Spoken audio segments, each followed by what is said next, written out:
Hello, everybody, and welcome to This Week in Astrology with your friend Gretchen Heidel, full-time astrologer, life coach, Reiki master, and so much more. I'm here going over the first week of July 2024. I know it's a little late in the week to be posting, but hey, I wanted to get my video out here because we have a bunch of significant, powerful things going on this week, and I wanted to fill you in and just let you know what has happened during this time. So welcome if you are just joining me here on YouTube. I appreciate you if you've already watched before and you're returning, or if you're just seeing this for the first time, welcome. I appreciate you. So we've had a bunch of things astrologically, like I said, this week going on, first week of July. One of the things that we just kind of that happened is Saturn went retrograde at the end of June, on June 29th.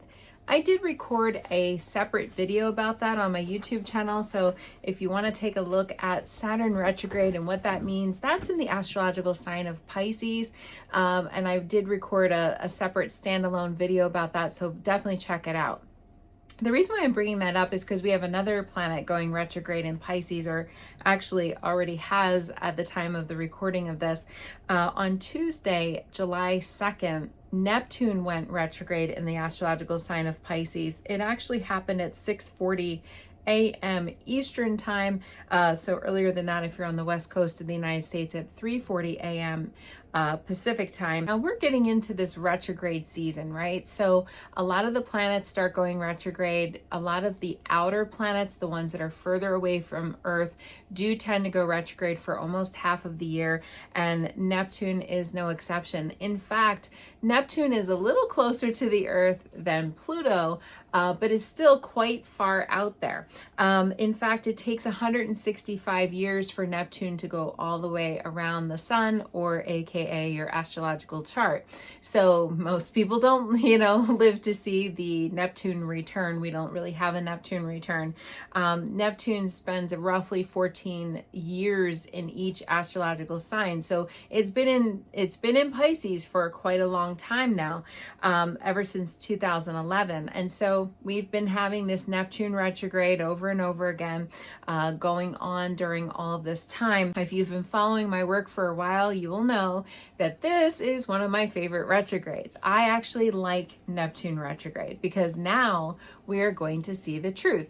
So if you think about the definition, and just to review very quickly, retrograde means that it appears as if it's going backwards from the perspective of the planet Earth. This, in fact, is an optical illusion, but for the sake of this broadcast, I'm going to refer to it going backwards, but just so you know, it's not actually going backwards. It's just appearing as if it is. This particular retrograde happens to be one of my most favorite retrogrades because if you think about Neptune going direct, it's the planet of lies, illusions, delusions, dreams. It is spirituality. It's kind of like your daydream, your fantasy, also where you're a bit unrealistic. You tend to maybe put things up on a pedestal, and that depends on where your natal Neptune is in your birth chart. So wherever, look to the house and look to what sign it's in, and you can even comment below if you know your astrological Neptune sign. That's where you're unrealistic. So now that Neptune's going direct, now it's like we're peeling the veil off and we're looking at things very much more hard and cold facts. And a lot of times people, when Neptune is retrograde, we will start to see the truth instead of the lies and the illusions and delusions that normal Neptune does when it's direct. Like I said, it went retrograde on July 2nd, and it will actually be retrograde all the way until December 7th. So, it's going to be retrograde for a big chunk of time. Here's the thing about it, though. It's hunkered down at the very end of Pisces, 29 degrees Pisces. It doesn't go to 30. It goes like to 29, 59, and then it goes into the next astrological sign, which is Aries. It'll eventually permanently go into Aries in 2026. So we're almost there as far as this long 14-year Neptune cycle.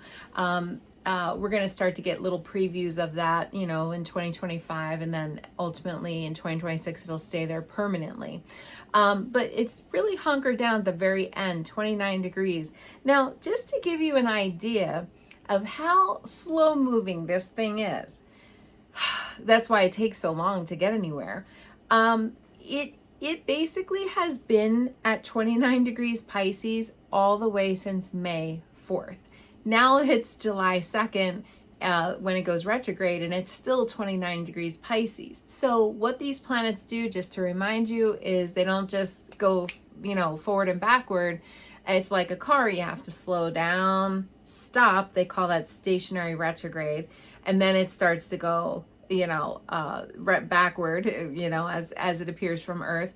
And then it stops again and it goes forward as it appears from Earth. So that's why they call it stationary retrograde, and stationary direct is the proper term for it. Because at a point, it almost looks like as if it's stalling out or stopping. Well, this stopping thing with Neptune is really long because it takes so long to get anywhere. It's like 29 degrees, but it's like 29.1 degree, 29.2 degrees, 29.3 degrees. So, I mean, it's really, really, really takes a long time. So from May 4th all the way until September 4th, it's going to be at 29 degrees Pisces. So that's the last possible degree of Pisces that it can be at. And then it'll eventually go back during this whole entire retrograde period. It'll go from 29 all the way to 27 degrees, and that's it. It's just like 2 degrees it's moving. That's it this whole time. So where is the very, very, very end of Pisces in your astrological chart in order to know how this will affect you? The reason why I'm spending so much time focusing on 29 degrees is because it is said in astrology that Neptune 29 degrees Pisces is one of the more caustic degrees of Pisces. It's not as warm and fuzzy and fun. I don't know why it's classified as that, but that is the way it is classified. And so that can be a little ouchy, having Neptune there. I mean, we're in for some bumpy ride. I've said this all along, that this fall is going to be really kind of, we'll call it interesting.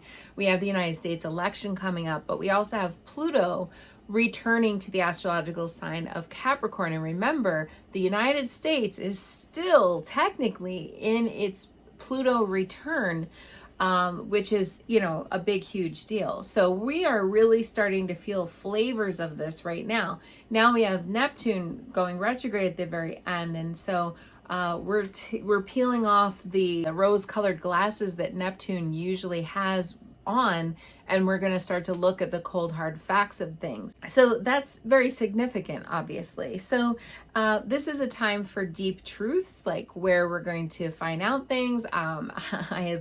I had a big revelation and discovery one time during a Neptune retrograde that was very potent and powerful in my life. And so if any of you have ever experienced that, where it's like all of a sudden, you thought something was one way, and then, it totally changed and you realized you learned the truth, that could have been during a Neptune retrograde. This is a time for having more spiritual awakenings, or, kind of getting in touch more with our spirituality, that we, like I said, facing reality, that we might even reconnect with some creativity that we have in our lives.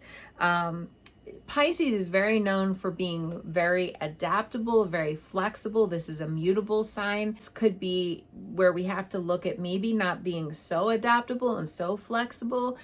Sometimes it's okay to do that, but sometimes, again, Pisces' main life lesson is boundaries. So we really have to, concentrate on boundaries. And also this is getting in touch with our intuition and really looking at, ooh, I had a gut feeling about that thing. And then I thought it wasn't, and I kind of fooled myself, or I tricked myself, maybe thinking it was going to be okay. And then, it's not really okay. So this is all about that. It is said that 29 degrees Pisces can be bad for the stock market. Not my area of specialty, but that's what I have learned from financial astrologers. Meaning, when I say financial astrologers, what I mean is astrologers who are literally astrologers and registered stockbrokers. And that is what the teachings are there. I dabble in that. That's, again, not my area of expertise, but that is something that I for sure have an interest in. So it's said that that can be weird for monetary. Neptune in general does rule over the stock market, because if you think of nebulous Neptune, what in the heck is it? It's up, it's down. We don't even know. We don't even know why it goes up and down sometimes. It's very fickle. And so it's, if you think about the ocean, Neptune's the ocean. So this is ebbs and flows and tides and all sorts of things like that that can really affect the stock market and make the stock market kind of do crazy things. So that happened this Tuesday, like I said, on July 2nd at 6:40 a.m. Eastern time. Where is Neptune in your chart? You will feel this most strongly if you were born at the very, very end of Pisces, or if you were born at the very, very end of Virgo, almost into Libra. This means that Neptune could be opposing you right now, and you might, be a little affected by this. Also, if you were born at the very, very end of Gemini or the very, very end of Sagittarius, that also could be affecting you as well. The other water signs, if you were born at the end of Cancer or the end of Scorpio, you would be getting more of like the positive creative vibes and flows from this. If you are a fire sign, well, fire and water don't really mix very well. So that could be a little bit of a rub or a tension, especially if you're at the end of the fire, whatever fire sign you were born in, Aries, Sagittarius, or Leo. So there's a lot of signs obviously being affected by this. And so if you're an earth sign, by the way, other than Virgo, if you're an earth sign, Taurus and Capricorn, you could be, again, getting a little bit more of the positive, creative, intuitive vibes from Neptune. Some people have a hard time feeling Neptune. I personally have a Pisces moon, so I definitely feel Neptune, but because Neptune is the ruler of Pisces, and Neptune is currently going through Pisces, which is a very strong Neptune placement. So if you have any planets in Pisces, you might feel that, or whatever. But some people don't feel Neptune because it is so ethereal and kind of wispy, and it's like fog in the night. It's like, I don't know. It's kind of hard to grab onto. Neptune has a bit of an ethereal quality to it. So sometimes people don't feel it. Again, it's your dreams awake or asleep. It's like your daydreams, and like kind of not like a hard edge goal, like a Saturn thing, but more of like, oh, it would be fun one day to do this or this. So that's more of Neptune's kind of job. But it can also be where we go unrealistic. Like I said, we could really go pie in the sky with that and be it could be quite ungrounded and quite realistic. It's like, I'm going to grow up and buy a unicorn, I mean, that can be really Neptunian type stuff. Also, on the same day, on July 2nd, we had Mercury moved into Leo. Mercury is residing in Leo from July 2nd, 2024, all the way until July 25th of 2024. So we're going to have an extra, it's starting to get a little long, because heads up, warning, we have Mercury retrograde coming. That retrograde for Mercury is going to be in Virgo. So this particular, usually Mercury's in each sign for roughly like 2.5 weeks. Well, now we're at like 3.5 weeks almost. It's starting to get longer and a little slower. That's why, because it's starting to get, into that retrograde sort of time. So I know a lot of people like to write these things down and put them on their calendar or whatever. So Monday, August 5th is Mercury retrograde. It's going to go in 12:56 a.m. Eastern time. So it'll be overnight between Sunday and Monday, just plus or minus wherever you live. August 5th all the way until August 28th, where Mercury will be retrograde. So just mark it on your calendar. It'll be done, the retrograde, just again, for people who like to write this down, 5:14 p.m. Eastern time on the 28th. So we're going to have almost the whole month of August with a Mercury retrograde. So Mercury, before we get to Mercury in Virgo and Mercury retrograde, we have Mercury going into Leo this week. It happened on Tuesday, July 2nd at 8:50 a.m. Eastern Time. And Mercury in Leo is quite dramatic. Mercury in Leo is all about putting on a show, you know. I mean, if you think of Leo as the performer, the entrepreneur, the boss, you know, a lot of Leos like to have a flair for drama, and that can be very Mercury, you know, a fun Mercury placement. Mercury's function in our solar system and in astrology is to help us communicate more effectively. Also, it is to help us to get around planes, trains, automobiles, and all that good stuff. So when you think of Mercury being in Leo, this is a very dramatic sign, and we could be having some a little bit of drama in our lives, or just being a little bit more bold. If you are normally shy, this could really help you. Particular Mercury could be very bold, like I said, much more dramatic, much more creative. You know, having some style, you know, doing all that kind of stuff, thinking or talking about those types of things. We might be a little bit more into fashion, or a little bit more into pop culture, or, you know, getting into other people's business is also a possibility when you have this dramatic Leo. And also, if you think about Leo the lion, we can roar like a lion. So we have to watch that, because we could really overstate things. I know a lot of Leos that they will, when they get going, they can really yell or raise their voices or whatever. So that can be a very, you know, obviously anybody can, but that can be a very Leo specific thing that Leo wants to be heard, you know? So this is quite good. It depends on where Leo is in your personal chart in order to know how that will affect you on a personal level. But, you know, it's interesting because we're going to be having Venus go into Leo, and then we're going to have the Sun go into Leo later this month. Though we're still in Cancer season, which is all about the water sign Cancer, we're starting to get previews of Leo energy already, even in the beginning of July here. All about possibly seeking attention. If you think of Leo is ruled by the sun. Sun is all about you, boo. It's all about myself. You know, it's all about our ego and our, you know, sort of general self. You know, everything revolves around the sun. So that's the shadow side a little bit of Leo, which can be a little self-focused. How about me? What about me? You know what? Let's stop talking about me. Let's talk about the play that I just wrote. You know, I mean, that can be a little Leo-esque if we're not careful and mindful of that, you know, aspect of Leo.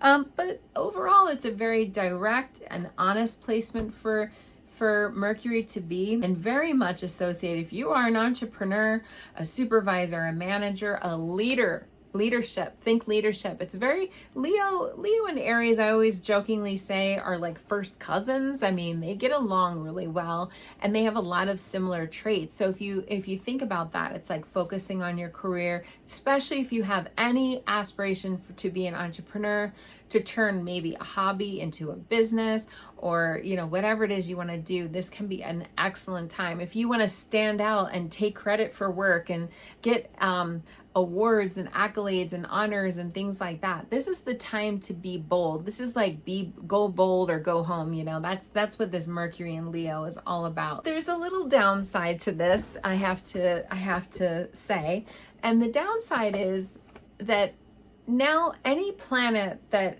goes into Leo, the very first, you know, second that it's in Leo, unfortunately, it's opposing Pluto. Because remember, Pluto is retrograde, just to remind you, in Aquarius, and now it's back to 1 degree Aquarius. So it's like sitting right at that front door of Aquarius, you know, 0, and then it goes 0 degrees and then 1 degree. So it's like really close to that like line there between, you know, going back, because like I said, in the fall, it is going to go back into Capricorn. So it's still in the very early stages of Aquarius.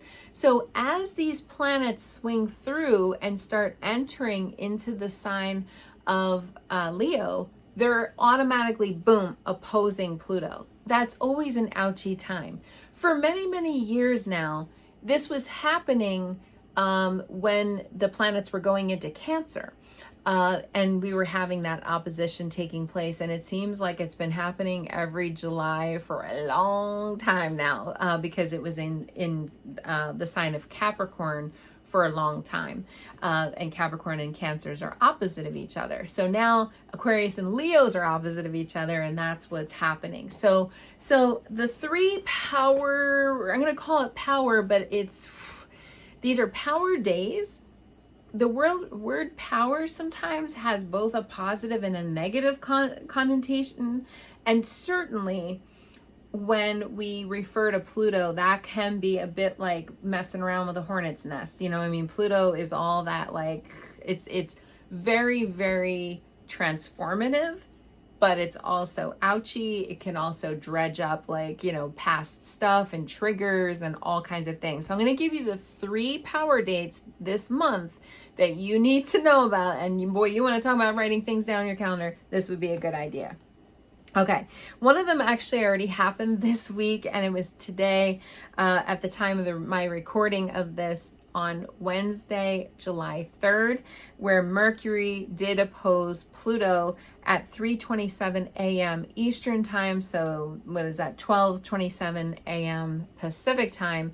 It's going to be in opposition to Pluto for most of this week, but the peak of it, the maximum of when it's the absolute strongest, was very, very early on Wednesday. So we would have been feeling this Sunday, Monday, Tuesday, Wednesday, and then as it goes. And so this is talking with power. There's a lot of powerful things going on in our government right now with talking and communicating, or not talking and communicating so effectively.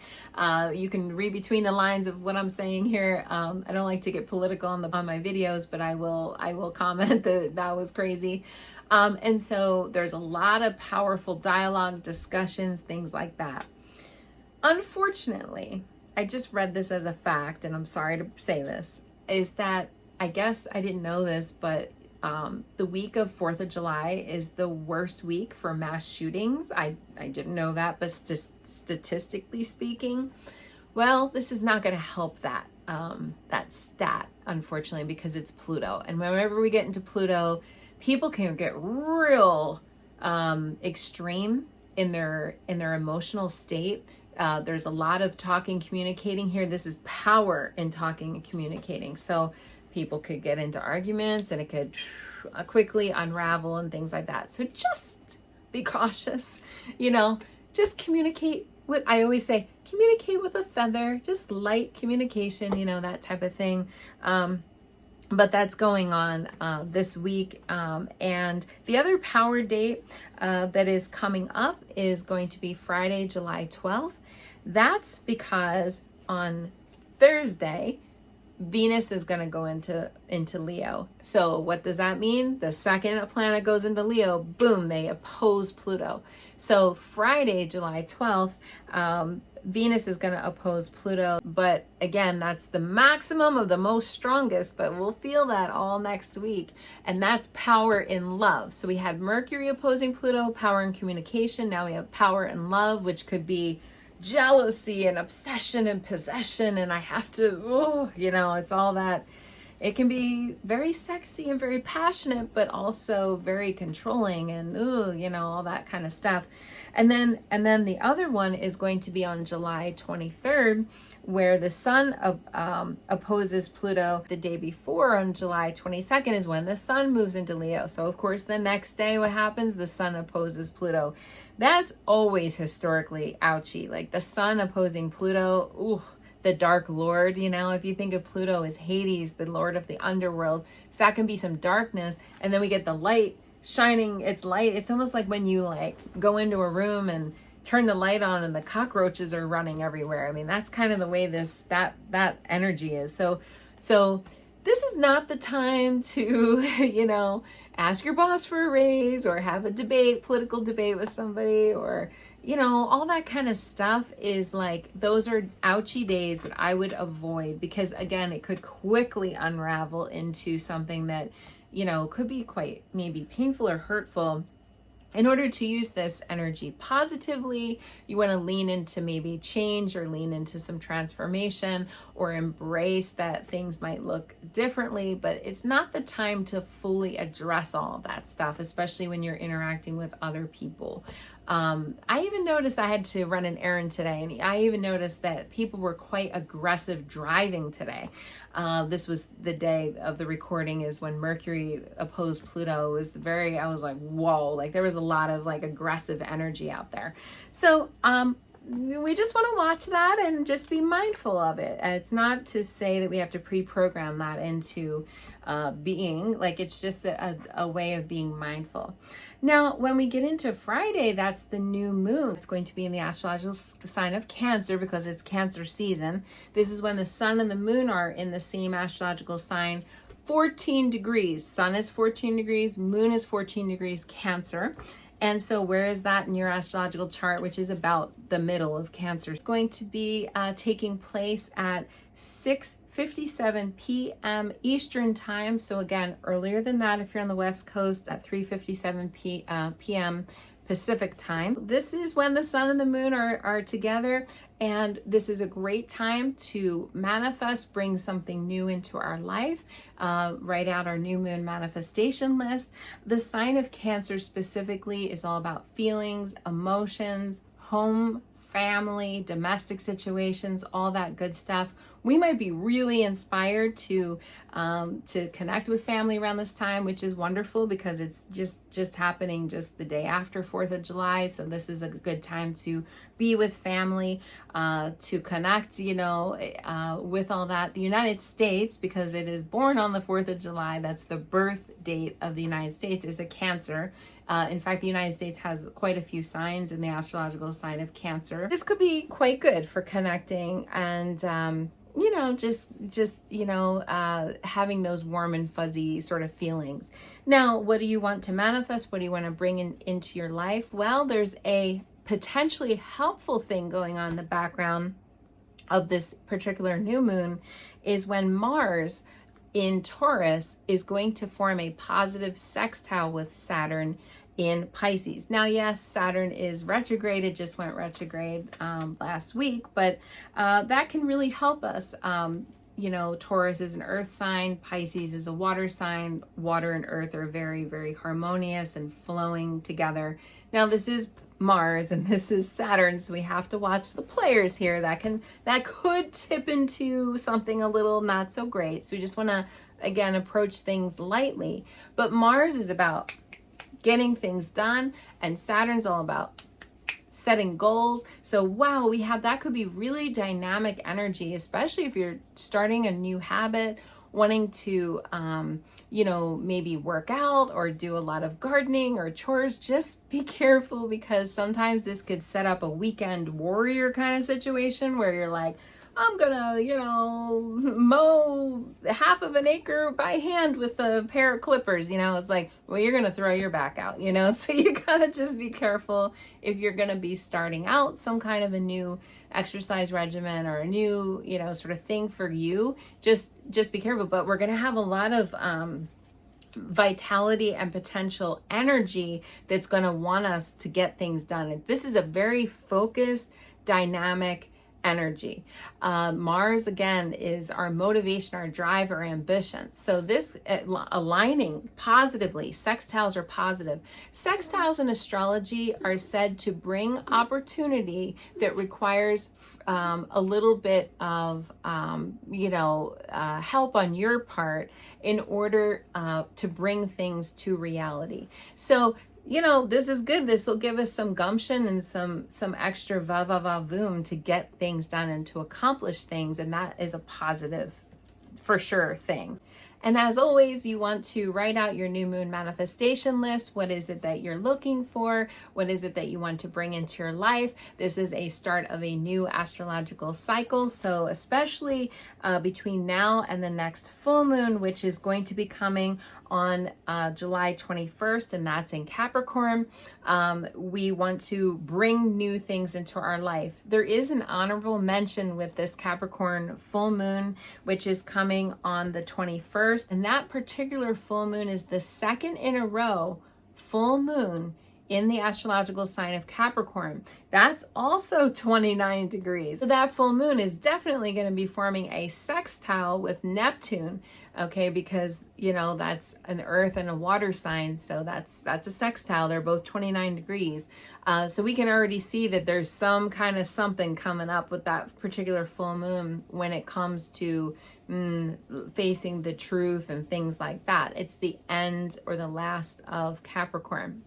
So between now and then, we can work on our bringing in new things into our life. Cancer rules over the fourth house of home and family. So that's really based around our ancestry, our genealogy, possibly family trauma, possibly, you know, having family, you know, sort of dynamics and things come up.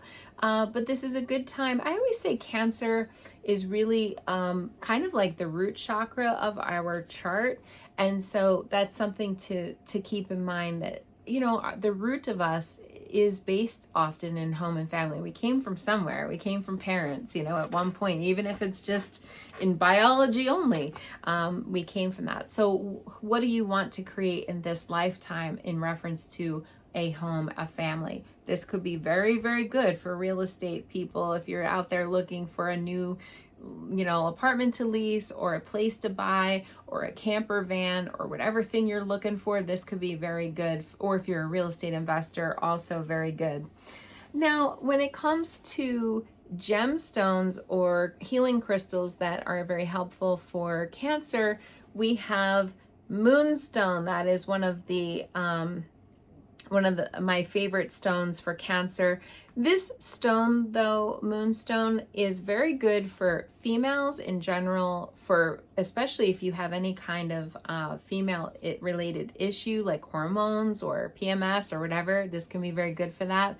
But this is also very good for increasing our empathic ability, our intuition, or even dreams. You know, you could put this under your pillow. Now, if you live in a negative situation, you might not want to have that under your pillow because it increases the ability to feel other people's feelings and emotions. And if you have a negative domestic situation, you might not want that. But if you have a great domestic situation and you want to be able to connect more, even with your own feelings and emotions, I am in love. It's one of my favorite stones is moonstone. So there's that. Then also the other stone that is associated with Cancer and also Leo's July birthstone is ruby. Now, I just so happen to have a ruby here. This was just like a polished, rough stone of ruby. It's obviously not a fine gemstone. It's a little bit more of a rougher one.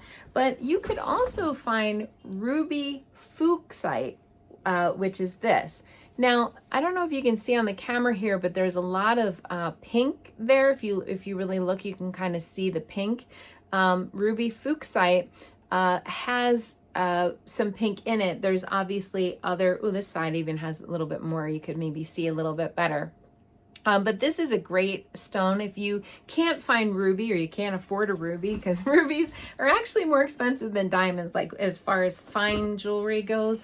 And if you can't find like a rough one like this, I got this a long time ago at a healing crystal shop. But you could find maybe ruby fuchsite, which has little tiny amount of ruby in there if you really can, you know, sort of see. And that could be quite wonderful. The ruby in general really connects with the heart chakra, and especially this fuchsite stone because it has the green and pink in it. And those are both, green and pink are both the color of the heart chakra. So that could be good. But this in particular also has a very, very, very grounding, earthy connection to the earth, connection to living beings, all that type of stuff. I mean, this can be very, very grounding and simultaneously healing. So if you have any kind of heartache, heart problems, literal heart problems, like physical, this could be maybe very good. Obviously, you want to see a doctor and all that disclaimer. You wouldn't want to just rely on a gemstone per se, but I'm saying, like, if you like to wear jewelry, or if you're somebody that wants to wear this in your pocket, or have it at night when you're sleeping, these are both wonderful stones to have. Ruby itself connects also to the heart chakra, but also the root chakra, because you can see how dark this is, and that is the color of root chakra. So all these stones are really good for cancer season, and for connecting in that way. So that's this week in astrology. I just wanted to kind of keep it brief and really touch on these power days, because we have a lot of powerful days this week. Tuesday for sure is one of the most powerful ones, with Neptune turning retrograde, also with the start of Mercury going into Leo. Then on Wednesday we did have Mercury also opposing Pluto, which that's a little spicy right there. And then on Friday we have that lovely new moon coming in Cancer, which is going to help us to connect to all those feelings, all those emotions, the nostalgia, the good old days, and also our home and family, potentially even a parent like a mom. Moon is connected mostly to females, like mothers, sisters, daughters, aunties, anybody that maybe has like a maternal sort of vibe. That is a very positive, potent, powerful moon for that. Okay, so I am going to pull a card here. What do we need to know this week for this particular new moon, and also Neptune retrograde, also Mercury going into Leo? What do we need to know about all of this energy? All right, let's see. Oh, nice. We have waxing moon. This is obviously the Moonology cards. Waxing moon, the energy is gaining momentum. Well, it will after this new moon, and there's no moon, then it'll start to be waxing, which is meaning increasing in size and fullness. And that means that our ideas are going to start gaining momentum. We're going to start having, lucky breaks, those types of things. And as we increase our awareness, we increase the moon, and it'll be really good. I'm also going to pull one from the Archangel deck. What do we need to know about this particular new moon? Oh, nice. Angel therapy. So if you are a person out there struggling at all with what to do or how to feel, or you're not sure about making a decision or something, give it over to the angels. Archangel Raphael, okay, give your cares and worries to us angels and allow us to take your burdens. Sometimes we can't figure out things in our human mind, it's too much to figure out. So that's where we get the help from the angels. And sometimes I'll just say, give it over to the angels. Let the angels help you, because they always think of way more creative solutions than we could even come up with. So having our ideas gain momentum, also potentially praying to our angels and giving our cares and worries and our thoughts to the angels are two things that are really advisable during this particular new moon week. So I hope you enjoyed it. If you did, make sure that you subscribe to my YouTube channel. If you're interested in a personalized astrological session, I will post all my details below.